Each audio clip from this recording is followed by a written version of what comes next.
Hello there, welcome to this video on the story of Norman Sicily. It's great to see you and I hope you enjoy the learning. Okay, so we're going to talk about Norman Sicily in this video. We're going to find out about how the Normans, who we know conquered England after the Battle of Hastings in 1066. Also, there were different Normans that went to different parts of the world, and we're going to focus on a Norman called Robert Guiscard, who went to Italy and then ended up conquering the island of Sicily. So in this lesson, we're going to be learning about Norman Sicily in the 11th and 12th century. So we're in medieval times, and just you can see there on that timeline where that actually fits in terms of like when we are. So that should be really helpful to you. Okay, so this is all about the story of Norman Sicily. Now, Norman Sicily was one island, but many worlds. And you can see here, this is the Castle di Falconara, built in Sicily in the 14th century.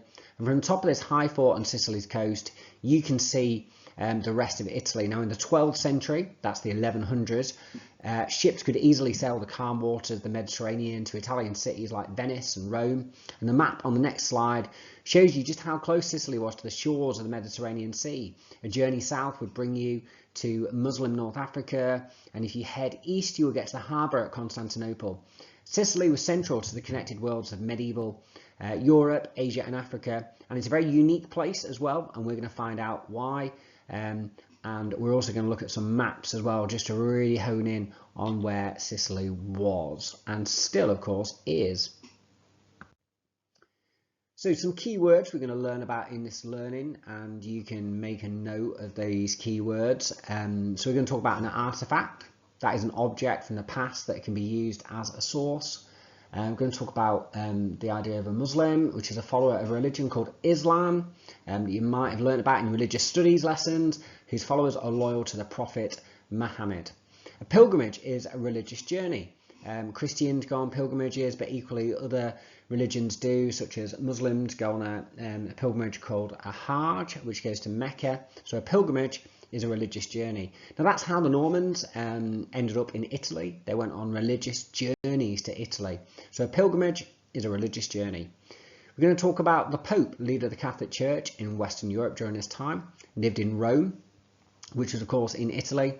We're also going to find out about a scholar who is an educated person who studies. Okay, so here's a map that shows where Sicily is. So if you imagine that Italy, if you know where Italy is a little bit like a boot, and a boot kicking a football, and Sicily's like the football. Now, if you look at all the salmony, kind of pink shaded areas, these are all lands that were under Norman control during this time. So one thing we want you to learn from this is that the Norman world was more than just Normandy and England, and that Norman influence stretched out quite a lot into sort of North Africa, Italy, Sicily, and even into what we now know as the Middle East, into parts of Asia as well. So we're just going to point out some of the different places on the map so you can really clearly see where some of these different places are. Yeah, okay, so if you follow the blue arrow, that will take you to England. You can see London is labelled there. The green arrow, that's Normandy, so that's where William, Duke of Normandy came from. Remember, he crossed the English Channel, defeated the English at the Battle of Hastings in 1066, and went on to conquer England and rule England for 21 years until 1087. The red arrow is Sicily, so you can see really clearly where Sicily is there. That's the focus of our lesson today, to find out about Sicily. The yellow arrow points you to North Africa, where there were some Norman places. And the purple arrow points you to a place called Constantinople, which is nowadays called Istanbul, and that's a really important place. Just on the edge of the sea called the Black Sea. And then the orange arrow, just to kind of preview ahead, is a place called Jerusalem. This was seen as a really important city in the so-called Holy Land, which we're also going to be learning about in future lessons as well. So let's find out a little bit more about Norman Sicily now.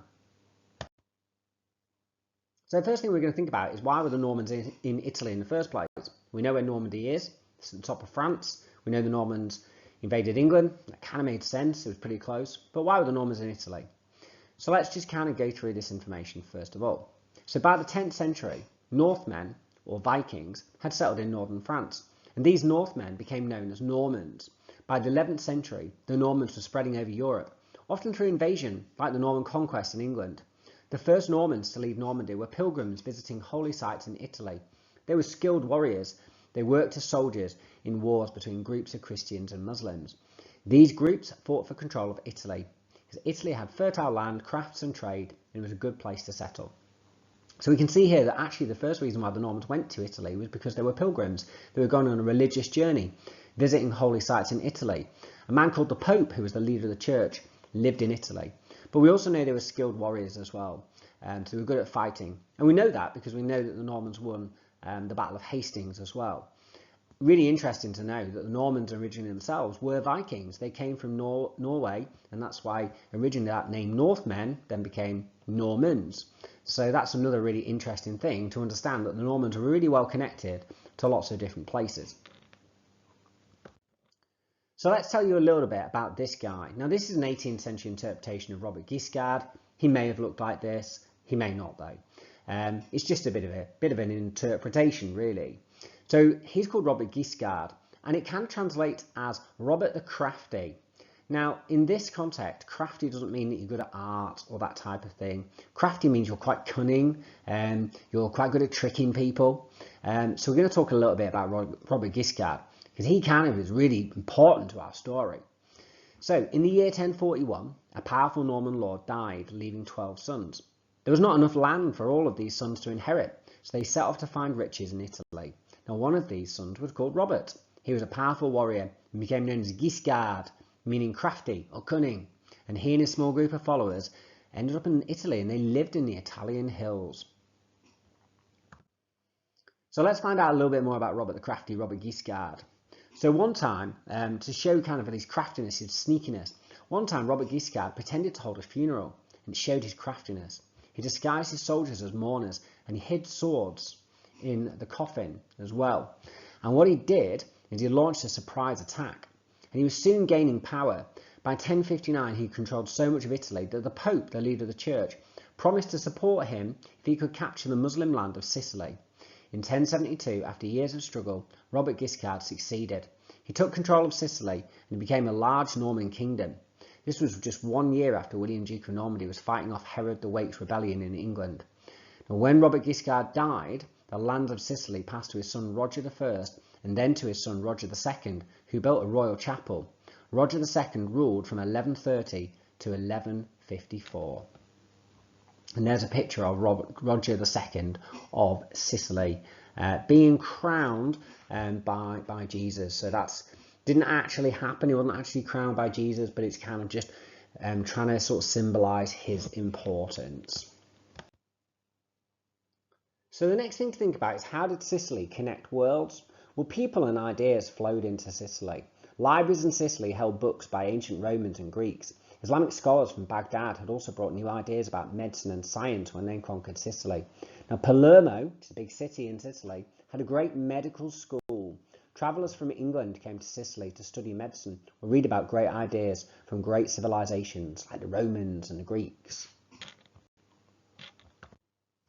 Now, how did Sicily connect worlds? Well, one person who came to Sicily was an Arab Muslim scholar. Now, a scholar is somebody that's really educated and likes studying. So one Arab Muslim scholar called Al-Idrisi lived in Sicily from 1136 until 1154. He was born in North Africa, but he travelled widely, and he was passionate about geography. Al-Idrisi gathered knowledge about the world by interviewing sailors who came to Sicily from places like China, India, England and Normandy. And Al-Idrisi gathered this knowledge in a book, and he called it the Book of Roger, because Al-Idrisi gave it to Roger II, who was the king of Sicily at that time.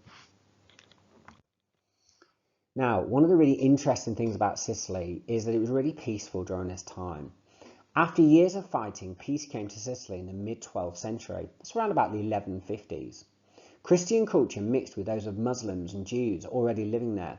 Some Christians in Sicily began to wear Muslim clothes and speak Arabic. Sadly, the peace did not last. By the end of the 12th century, Christians were attacking Muslims, and many Muslims had to leave the island. But for a time, Norman Sicily had been peaceful. The story reveals both the connected worlds of medieval Europe, but also how the Normans shaped these worlds. We're now going to study some evidence of these connected worlds in just a moment. So just to kind of recap some of the different ways in which Norman Sicily was connected to other parts of the world. We found out that Sicily was connected to the Norman world because Robert Guiscard, the crafty, came to Sicily from Normandy and began to take over lands. Norman Sicily was also connected to the Islamic world. Because Islamic scholars from Baghdad visited Sicily, they brought new ideas about science and medicine. Sicily, of course, had been a Muslim island before Robert Guiscard took over. Norman Sicily is also connected to North Africa. Al-Idrisi was originally from North Africa but travelled widely, including spending some time in Sicily, where of course he wrote his book, the Book of Roger. And then sailors visiting Norman Sicily came from lots of different places such as Normandy, England, China and India. So Norman Sicily, think back to that map, it was really well connected to other parts of the world. It was really easy for ships to sail in the Mediterranean Sea and trade all over. And it's really important we remember the medieval world was really well connected to other different places, and that allowed the exchange of ideas and resources and lots of different things like that. Okay, we're now going to look at some artifacts and some sources that can tell us a little bit more about Norman Sicily. So this is a really interesting source. It's a marble gravestone of Anna, and it's in St. Michael's Church in Palermo in Sicily. And I'm just going to tell you a little bit about this source and what it can tell us. So on the left we can see Latin, the language of ancient Rome. In the 12th century, Christians in Western Europe still used Latin in religious services and laws. On the right hand side is the language of the Greeks, the language used by Christians in Eastern Europe. At the bottom is Arabic, the language of Muslims, and at the top is the Hebrew alphabet, understood by many Jewish people. So you might want to think what you could infer from this artifact about how Sicily was connected to the wider world. Well, here's some ideas. So from this source we could work out that Sicily was really well connected to the wider world because there's so many different languages. It shows that Sicily had connections with the Muslim, Christian and Jewish world at this time. And we know that people lived in peace in Sicily for a long time during this time period. So that's a really interesting artifact, we call that, and it's a very beautiful with these little mosaics, for example. The person Anna, whose gravestone this is, must have been a very important person to have had a gravestone that was made like this. This would have been very expensive at the time. So the next thing we're going to look at is this is the King's Royal Chapel in Palermo. Now Palermo is one of the big cities in Sicily, in Norman Sicily. Remember I told you that there was a school of medicine there that was really important, and it was a great centre of learning really, which is really interesting. Now if you look at this chapel, it was begun in 1132 and it took 8 years to build, which is surprisingly quick actually. The mosaics and tiles were made by Greek Christian craftsmen. The shape and style of the church though is more like churches being built in Rome at the time, or even in England. And the shape of the actual central arch is much more of an Arab Muslim design. Wooden carvings at the top are also the work of Muslim craftsmen. Roger II had ordered this chapel to be built, and it reflects the fact that Sicily was a very, what we call, diverse place. There was lots of different people living there with different religious ideas, and it's the cooperation between those different people and people with different religions and different viewpoints but working together peacefully that produced such a beautiful chapel. So again, this chapel shows us about how Sicily was really well connected to the wider world, and also reflects the kind of peace that was going on in Sicily at that time, which again is really interesting. Okay, the final thing we're going to look at is this map of the world from the Book of Roger. Now, it's not the most accurate map of the world, but it is a really interesting map for us to look at, and certain parts of it are actually quite accurate. So it is really interesting. Now, you don't need to worry about exactly where all the different places are, because that could get a bit confusing, but we do need to think what it could tell us about Sicily. So we know that this map from the Book of Roger was made by the Arab Muslim scholar called Al-Idrisi. The map has the Muslim holy city of Mecca at its centre, so it shows us the importance of Islam in the Book of Roger and to Al-Idrisi, but also it shows the connections that Sicily had with the wider world, and it also shows that knowledge was there in Sicily, and people came to Sicily to share ideas and share their learning and their knowledge of different places. And again shows us how Sicily was connected to the wider world. So this final artifact is a map from the Book of Roger, and I think it's a rather beautiful map, and really interesting, shows the connections of Sicily with Al-Idrisi. So I hope you've enjoyed learning about the story of Norman Sicily. We talked about Robert Guiscard, we've talked about all the many connections that Sicily had with the wider world and how it became a centre of learning. And that map there just reminds us about how Sicily is really at the heart of this world at that time. I think that's really, really interesting. And obviously, as an island, had all these connections with these sailors coming there to trade and to stop over and things like that. And of course, that beautiful gravestone that we looked at really reinforces that fact that Muslims, Christians and Jews all lived peacefully together in Norman Sicily. So that just gives you a bit of a wider understanding of the Normans, having studied the sort of in-depth focus that we had on the Norman conquest. So thanks very much for listening, and goodbye.